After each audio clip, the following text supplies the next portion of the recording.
So, a few questions here. Someone asks, there is body contemplation, contemplation of death. Can I contemplate things such as my work, my relationship, with the fear of failing? How do I do it? Well, it begins, as I've mentioned, perhaps I already answered it in some respect, this quality of viveka. That gives one a sense of, rather than being involved with something, you detach from it and perspective on it.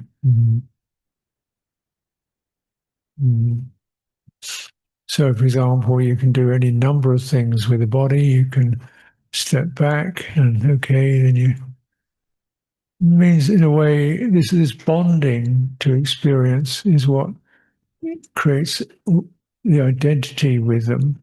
So if there's that bonding to body, there's a sense of I am this body. But clearly we can reflect, well, if I cut the fingernails off, I'm still here. If I lose a hand, I'm still here. If I lose an arm, I'm still here. As it gets old, bits fall off, I'm still here. So I'm not bound up with this, bonded to this body in that respect, the anatomy. And so then we can consider anatomy, the physical aspects, muscles, bones, tissues, flesh, blood, lungs, and it's just that, isn't it? There's a physical body. So we can see that, and then you can recognize any sense of identity or distaste or fascination with the body. There's that emotional bond. And that emotional bond is also something there's that emotional bond. I'm worried about my body. I wish my body was bigger or stronger or prettier. An emotional bond. And there's that. Also, that emotional bond, it's not me, it's just an energy. And then of course, quality called dispassion. It's just body. It's not good or bad, it's just there it is, So with that there's a sense of coolness. Contemplate it. Now we can still recognize, the ability to reflect on the body requires the presence of a body. So that we're not bonded to it, we're certainly arising in a context where the body keeps presenting itself. That's why it's important to keep that awareness, because in this lifetime, there's an involvement with this embodied experience, where the energy comes up, in this, and we're constantly meeting phenomena that depend upon a body, such as touch, place. I'm here. I'm here. Where this thing is, I'm here. And when it moves, I'm moving. So that's the orientation, isn't it? That's the orientation. But when you recognize what that orientation is, it's not actually the anatomy. It's something else. It's not, what's here. It's not something we see with our eyes. It's a sense of stable presence, and that comes with body. Without a body, Chithurst is just ghost, floating everywhere. As we know, ghosts looking for something, help, quite lost, you know, because they've lost their bodies. So they don't know where they are. You know, they're hungry and they're confused and they're upset and they don't know where they are. You know, because he's got nothing to orient around. So they tend to orient around houses. And well, where's my house? I think, or other people. You know, that's my wife. Because they don't have a body to feel grounded in. Yeah. So we both contemplate that, and then says, "Oh yes, there's this." And from this position, being embodied, I can feel presence, stability, emotions rising up, uh, energies moving through, breathing in and out. It's that, and of course, that's still not self. It's just this is what we took on in birth, and we're in this. And yet not bonded to it. There's a release from the body. It has to be worked out. Now, contemplation is this sense of viveka, stepping back, and then vitaka, pointing to something, and vichara, handling it. How's this? Considering it. You know, what's this mean to me? Why is it important? Where's the emotional involvement with it? You know, where's the pleasure or the pain or the aversion or the worry? So you begin to extract through that. You know, so contemplation of death, for example, everybody sure dies. It's more sure than getting born, actually. But having been born, it's for sure death occurs. It's the most reliable thing. And yet we dread it, fear it. So very important to contemplate what that is, because actually seems to be alive. So at the moment, death is just an idea. Other people die. I don't die. He died. She died, but I don't die because I haven't. You know, so what's it about? I don't know. Oh, I don't know what happened. So you worry about it. So you could say, what does it mean to you? It means fear. I don't know what happened. It means it might be painful. Don't like that. It means there's no future. Yeah. Yeah. It means I lose touch with sensory reality. Yeah. So when you bring it up, so this is what will happen. This is what will happen. And it's good to consider this because then you recognize, okay, the future is really just a possibility. It's not a sure thing. So don't get so driven to the future. Possessions, you can't take them with you. Don't get so concerned about possessions, you know, because you can't take it. If you get involved with them, you get stuck, and you know, and it's stuck, and you've got to look after them. And look, this is what people can be like. I was visiting some lay people, and one was 89, one was 85. I said, his house, you can't look after it. So got all these vases, beautiful porcelain vases and antiques. There's so much work to look after. So I said, well, just get rid of it. I mean, give it auction sale or give it away, sell it, give it. Oh, I can't. No, I can't get rid of it. Well, why not? Well, it's ours, you know. So you spend your life. Look, you're 85 years old. right? You get to the point where it's difficult to keep functioning and you want to hang on to a vase. That's what happens, the bonding, you see.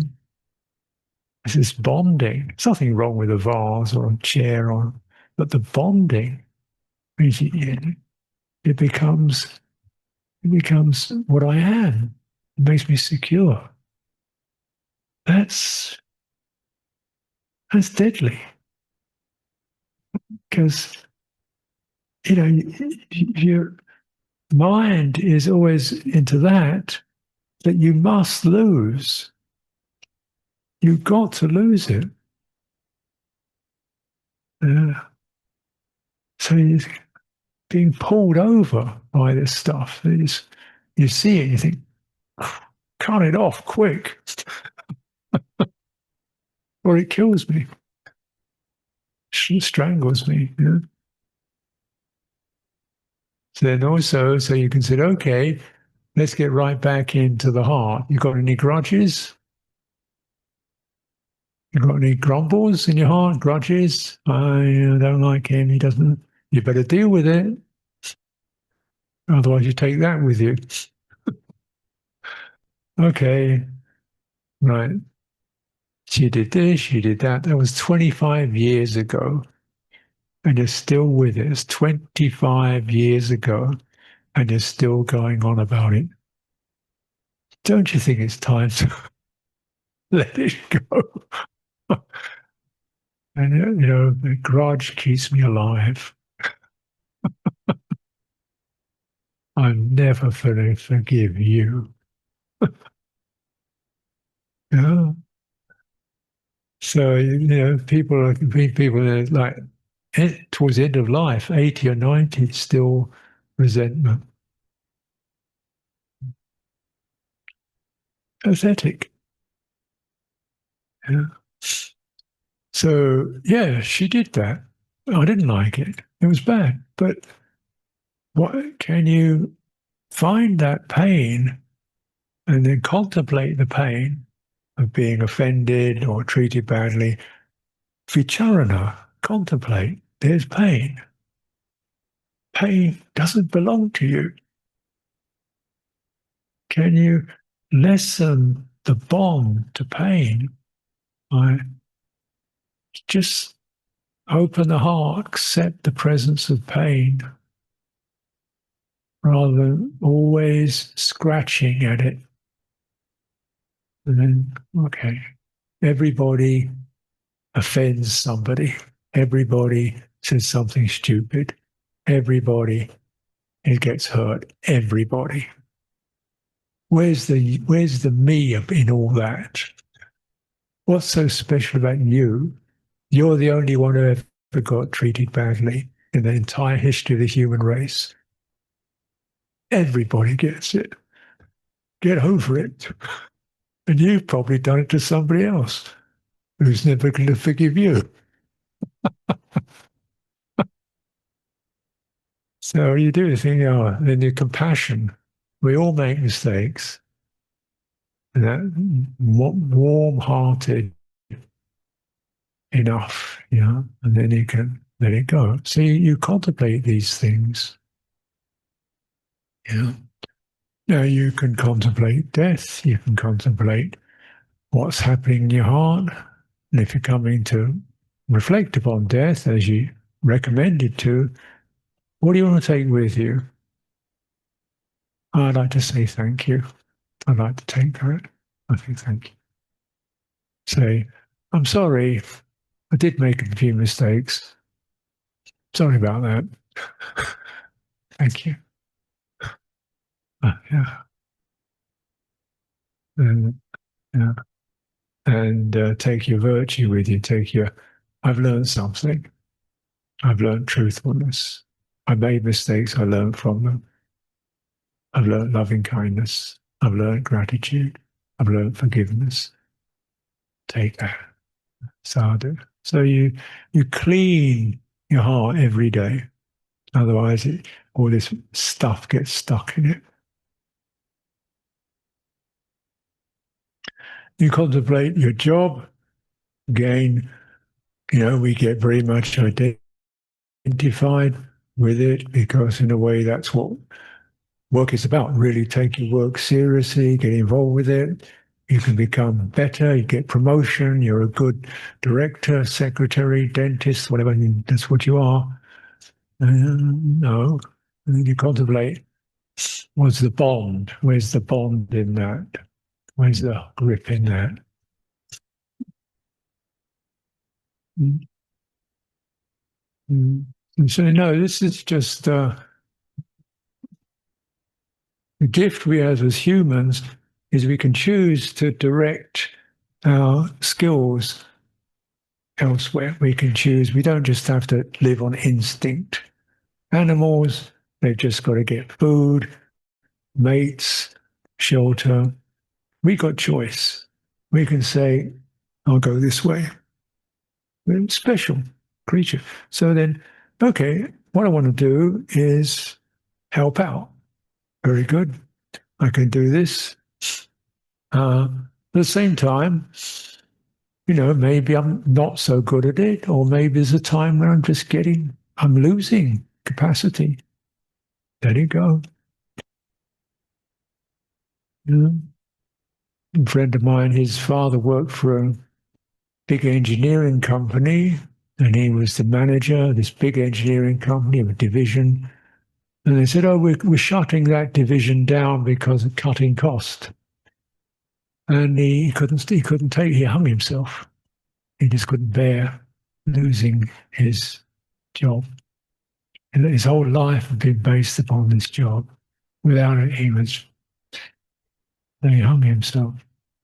And the company said, "Oh, sorry, sent some flowers to the funeral." That was it. Uh, You've got to remember this. In the commercial world, you are just, if they can get rid of you, they will. Cut cost. So, what do you want to direct your service to, your capacities to? Look after people, bring forth your strength, get your requisites together, and don't get stuck in it. Relationships, contemplate relationships. You'll get stuck in that. Sometimes all kinds of arguments with each other. What you are, what you aren't. You should be this. You don't do this for me, and you always have to do that. And then think, oh goodness me, you don't understand me, and you never do. Oh God,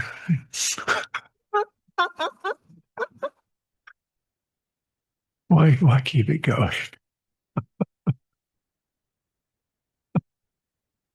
Because it's a bonding, isn't it? This bonding quality is so instinctive. And then, is it worth it?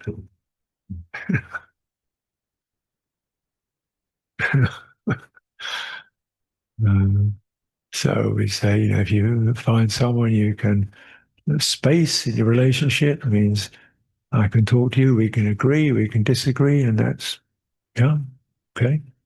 That's your life. I'm me, you're you. And separate, but at the same time we can get on with each other. We can share things, we can learn, we can even disagree.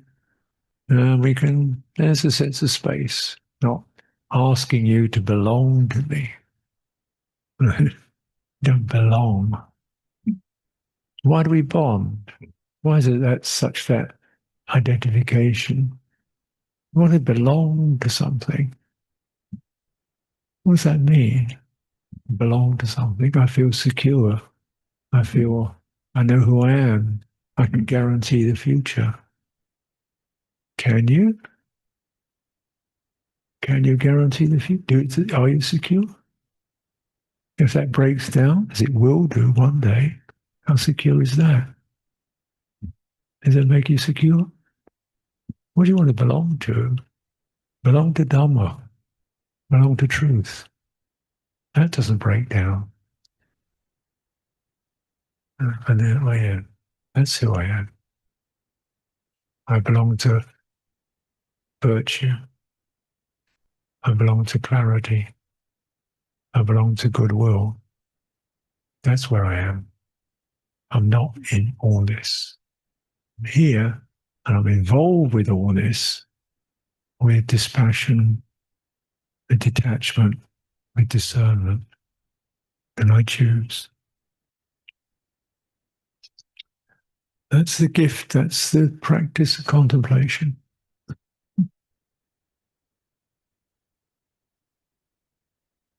And we give up expecting results in our work. We do what we do because it's good practice. Results, let's see.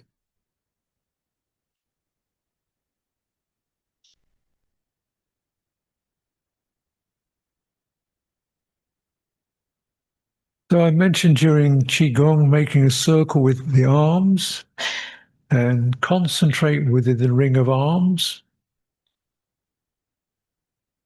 I found it very helpful to calm the mind. Is there something similar to help calm the mind during sitting or standing meditation?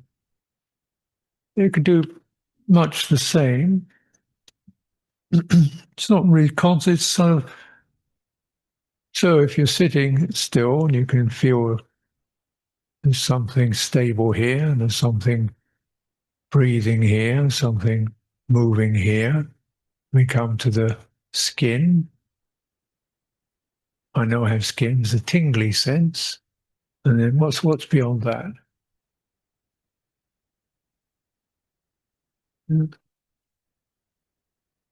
Extending.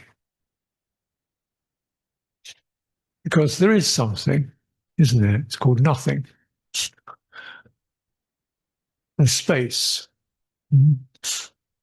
Space. Now, if there wasn't space, I'd be squashed. Right? If there's no space, I'd be squashed and crushed.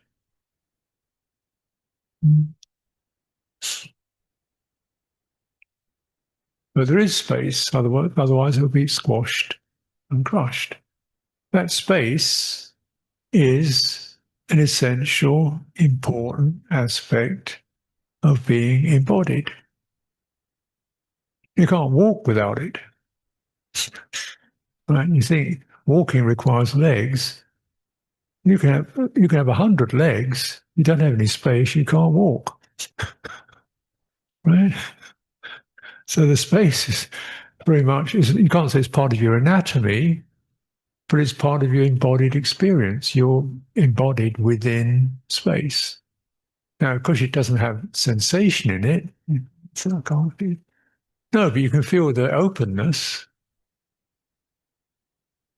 Now, quite commonly, characteristically, because of the senses, we don't acknowledge space. You know, I can see the outline of your body. That's you. The space around you, I don't see it, so I can't see it. You can't see it. So I think on that, so you are that shape. But you don't experience that. And you come into actually, and then of course in our daily life when we're seeing things, you feel visual contact pulls sights towards you, doesn't it? Oh, look at that. Oh, here comes that. Oh, is that sound coming at me? So we end up kind of really stuck inside this with all these senses jumping in, right? So we end up quite defended, particularly in a city life. There's so much stuff that the energy withdraws because the contact is so overwhelming. So your energy withdraws. So you end up quite hard skin, defended, contracted inside. And then, of course, once you're like that, you're in a contracted state, closed in. And this is where a lot of problems begin, just with that, because you're closed in. So you start get very obsessive. It's all, There's no room. Do you understand that?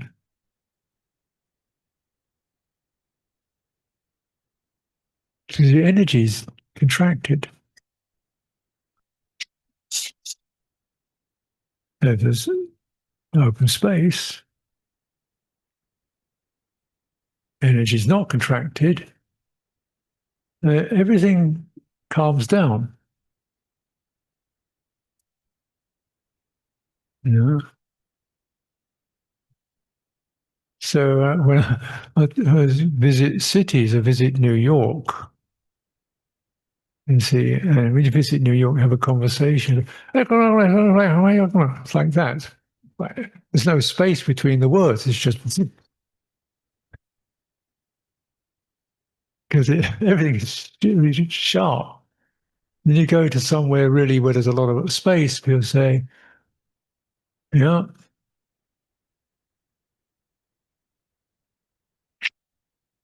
yeah." And you ask them a question, they go, "Yeah, yeah, think about that." Yeah. It's slow because the space, the energy is not so contracted. Mm. No, you can't see it, but you can just bear it in mind. And what would it be like if right in front of you, open space with nothing jumping in, nothing you have to defend yourself from? What would it be like? So your chest could open. You don't have to swell it, but just you could feel free. What would it be like? And there it is. It is that. You are it. You close, because if the senses aren't jumping in, then your natural energy comes out. This is normal. Now, particularly when you walk, this is really great because when you walk like you have this bubble, and the sights and sounds. If you stay in that, it's just like being a ship moving through the sea, and the waves parting around you. Sights, sounds, cars, trees, faces, and you stay in your space. Somebody comes up to you, and you just kind of contemplate the space behind them. And it comes here, so yeah, yeah, but I'm not.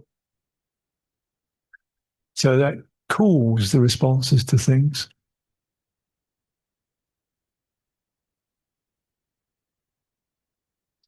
Because your energy is not contracted. Very similarly, if we cultivate non-aversion, non-fascination, non-entanglement, psychologically you do that, the same quality. The energy is not agitating, contracting, fascinated, averse. Mental space opens up. Of course, the space. Thoughts have to arise within a space, otherwise they couldn't arise and pass.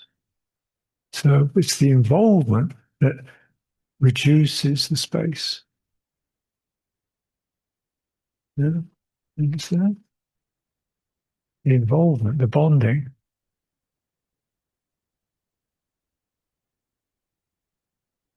We have our kind of morning meeting, say in the monastery, and they say, okay, here's the list of what we're doing today. Today there's a group of school children coming at 9 o'clock, and Ajahn so-and-so will talk to them. Okay. And there's a building project. We want 3 people to help do that. Okay. And somebody's cooking the meal. Who's cooking the meal? She is. Needs 3 helpers. Volunteers, please. Okay. We need someone to do the washing up. Yeah. Does anybody? Oh, so and so needs to go to the dentist. Everybody can drive a car to the dentist. I'm exhausted. Oh, so much stuff going on.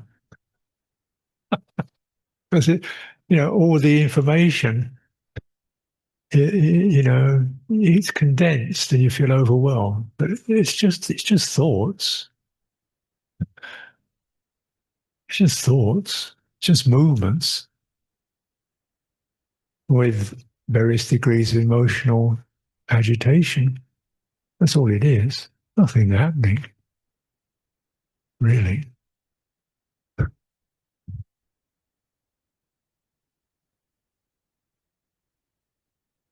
Oh, someone sends in a question, one of the listeners. So the person mentions that I've said one time the world begins and ends in the body. And they say, I'm rather used to hearing that the mind is the source of everything. Can you clarify this, please? They're both true in a way. Uh, there's this saying, why I take this world begins and ends in the body. It's a dialogue between the Buddha and a Devata who could enormous stride. He could stride across the world with 3 strides. And the Buddha said, you don't get to the end of the world by walking. You get the world begins and ends in the body. In the body, with its consciousness, perceptions, and feelings, right? With its mind, perceptions, and feelings, the world begins. And with the ending of that, the world ends. So the mind involved with the body. Now, it's not in some particular location in the physical anatomy, but it's involved with the experience of embodiment. Yeah. So, for example, every time I see something, the, it reminds me, I could see that it reminds me, I'm here looking at it. You know, it gives me a place, position. I'm here looking at it. I'm here listening to it. Because the sense organs all come back to this place here. So, and they occur together. So, and my mind helps that. So I look out, maybe see a cat, and I see the cat, the color of the cat, but also I get the memory of a cat and the emotional pleasure with it about the cat. All those come together, they create the cat. And you can say the cat exists independent of you. Not that cat doesn't. That moment of experiencing the cat depends upon the cat, but it depends upon sight, memory, perception, impression. So my world is bonded very much to this whole apparatus. And these always say, you're here looking at it, you're here touching it. And the here is embodied. Mm. How does the world end in the body? When those mental impressions, sense contact, emotional attachments and agitations uh, cease, what's left? Mm.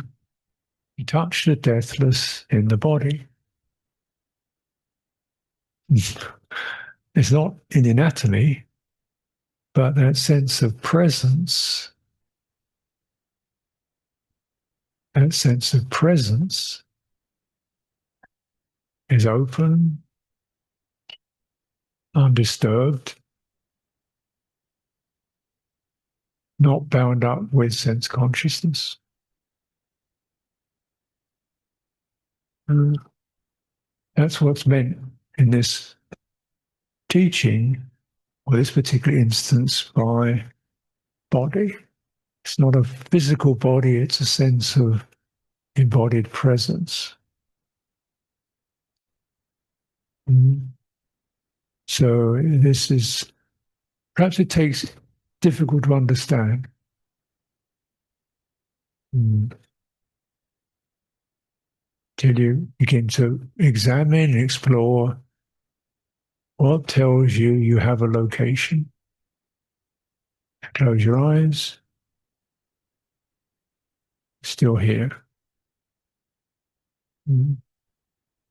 Stop thinking. Still here. What's that? And from that basis, the senses open and fabricate sights, sounds, touches, thoughts, memories, perceptions, so forth. So, of course, the agent in that is the mind. But the basis of the mind is embodied.